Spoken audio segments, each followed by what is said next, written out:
Welcome to my beautiful channel Vasudev Learning. आज one word substitution का 6th day है। तो देखिए हम पहला वन वर्ड सब्स्टिट्यूशन स्टार्ट करते हैं। Signal under material law for people to remain indoors, मतलब ऐसा संकेत, सिग्नल मतलब होता है संकेत, अंडर मटेरियल लॉ, एक अंडर मटेरियल लॉ के तहत, मतलब मटेरियल लॉ के तहत, फॉर पीपल जो लोगों के लिए है, रिमेन रहने के लिए, इंडोर्स मतलब दरवाज़ों के अंदर, ठीक है ना। ऐसा संकेत जो क्या हो, दरवाज़ों के अंदर यानी घर में रहने के लिए हो लोगों के, तो उसको क्या कहेंगे, कर्फ्यू कहेंगे। कर्फ्यू क्या कहेंगे, कर्फ्यू। कर्फ्यू माने कर्फ्यू ही होता है। फिर अगला देखिए, शोविंग डीप सोरो मतलब गहरा दुख दिखाना, दिखाना डीप मतलब गहरा, सोरो मतलब दुख, गहरा दुख दिखाना, फॉर रोंग डूइंग यानी गलत कार्य के लिए गहरा दुख दिखाना, तो उसको कहेंगे कॉन्ट्राइट। क्या कहा जाएगा, कॉन्ट्राइट। जैसे कहा जाए पछतावा हुआ, कॉन्ट्राइट मतलब होता है पछताया हुआ। एग्जाम्पल, वह पछताए हुए दिल से रोया, he cried with a contrite heart, he cried with a contrite heart. अगला देखिए, ए शॉर्ट सेइंग एक छोटी कहावत, और पोयम और कविता, या विच एक्सप्रेस जो व्यक्त करती है, एन आइडिया एक विचार को, जो एक विचार को व्यक्त करती है। एक छोटी कहावत या कविता जो विचार को व्यक्त करती है। वेरी क्लेवर बहुत ही चालाकी, अम्यूजिंग मतलब मनोरंजक, और वे से, वे मतलब होता है ढंग से, ठीक है ना। ऐसी कोई कहावत या कविता जो किसी विचार को बहुत ही चालाकी व मनोरंजक ढंग से व्यक्त करती हो, उसे कहते हैं एपिग्राम।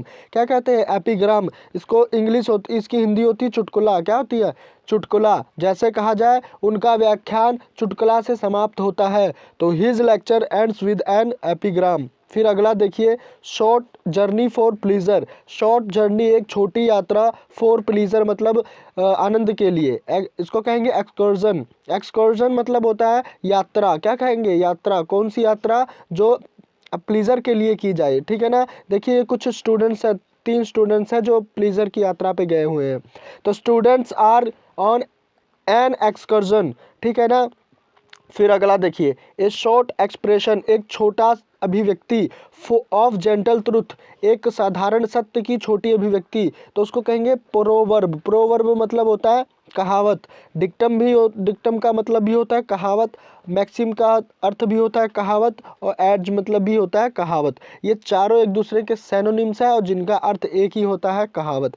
देखिए जैसे कहा जाए एक पुरानी कहावत, माइट इज राइट जिसकी लाठी उसकी भैंस, the old dictum might is right. अगला देखिए, ए शॉर्ट अम्यूजिंग स्टोरी एक छोटी आनंदित कहानी, आनंदिन मनोरंजन, मनोरंजन वाली कहानी, अबाउट सम रियल पर्सन कुछ लोगों के बारे में, या फिर इवेंट मतलब घटना के बारे में, उसको कहेंगे एनेक्डोट। एनेक्डोट मतलब होता है कुछ ऐसी कहानियाँ, मनोरंजक कहानियाँ जो कुछ रियल सच्चे पुरुषों के बारे में हो, या फिर इवेंट घटनाओं के बारे में, उसको कहेंगे एनेक्डोट, किस्सा। जैसे कहा जाए वह एक किस्सा सुना रहा है, तो he is narrating N anecdote.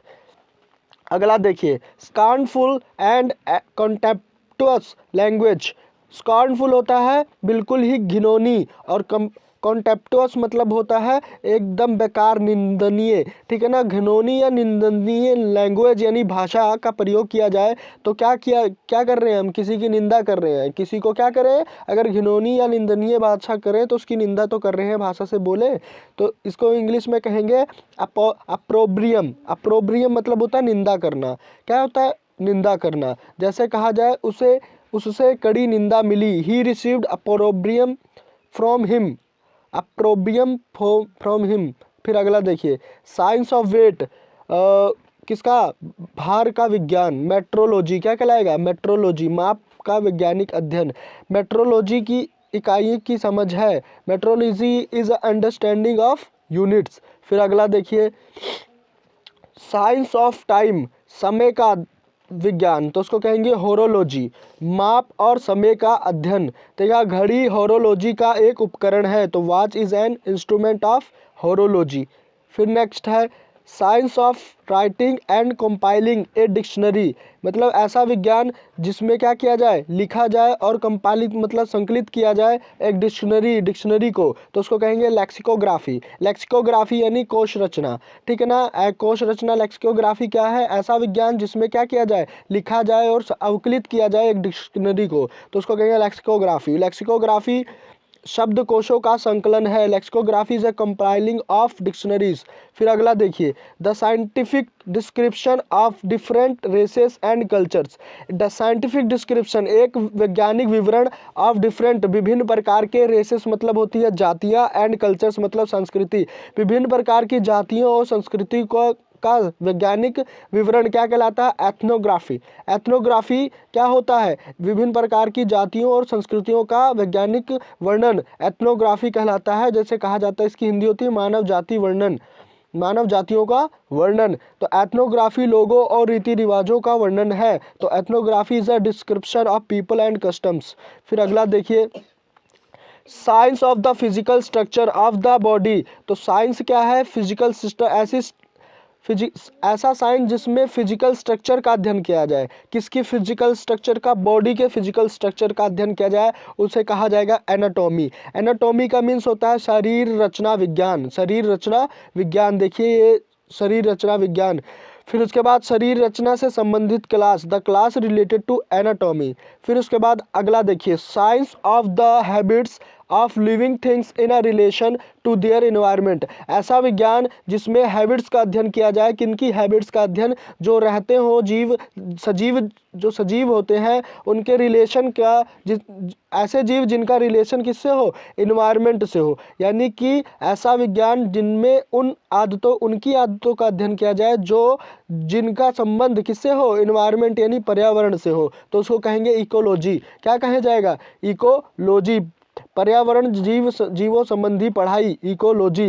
देखो जैसे कहा जाए, उसे पर्यावरण जीवों संबंधी पढ़ाई पसंद है, ही लाइक्स इकोलॉजी। क्या कहा जाएगा, ही लाइक्स इकोलॉजी। फिर अगला देखिए, science of the constitution of the world universe.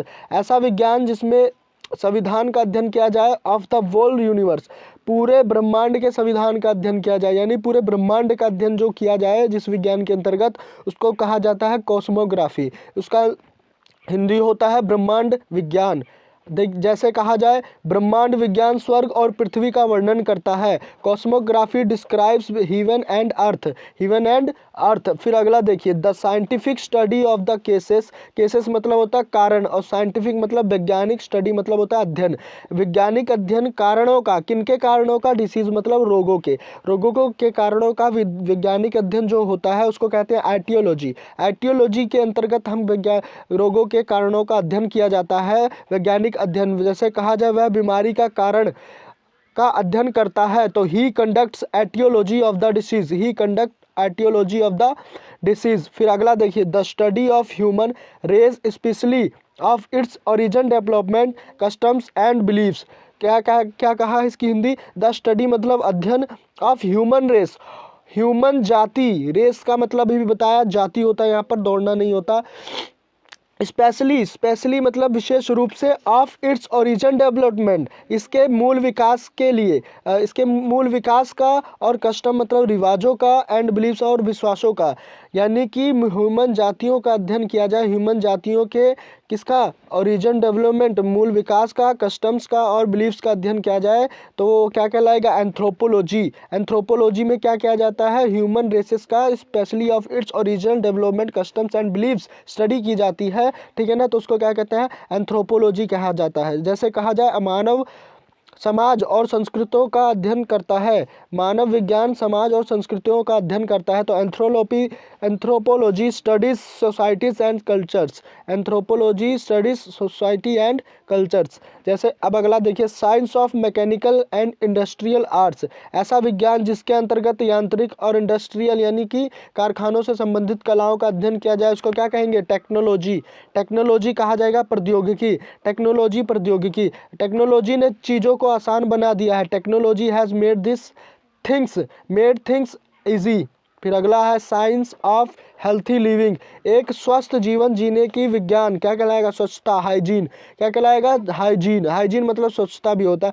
स्वच्छता बहुत महत्वपूर्ण है। Hygiene is a very important for us, for healthy life. Science of inscription, inscription मतलब होता है शिलालेख। शिलालेखों का विज्ञान क्या कहलाता है? इपिग्राफ। इपिग्राफ मतलब होता है शिलालेखों का विज्ञान। जैसे कहा जाए इपिग्राफ पुरातत्विक का एक प्राथमिक उपकरण है। Epigraph is a primary tool of archaeology. Archaeology. फिर अगला लास्ट है साइंस ऑफ ह्यूमन ब्यूटी, यानी कि क्या हो? मानव के सुंदरता का विज्ञान, उसको कहेंगे कैलोलॉजी। सुंदरता का अध्ययन, जैसे कहा जाए वह सुंदरता के अध्ययन में विशेषज्ञ है। जैसे कहा जाए वह सुंदरता के अध्ययन में क्या है?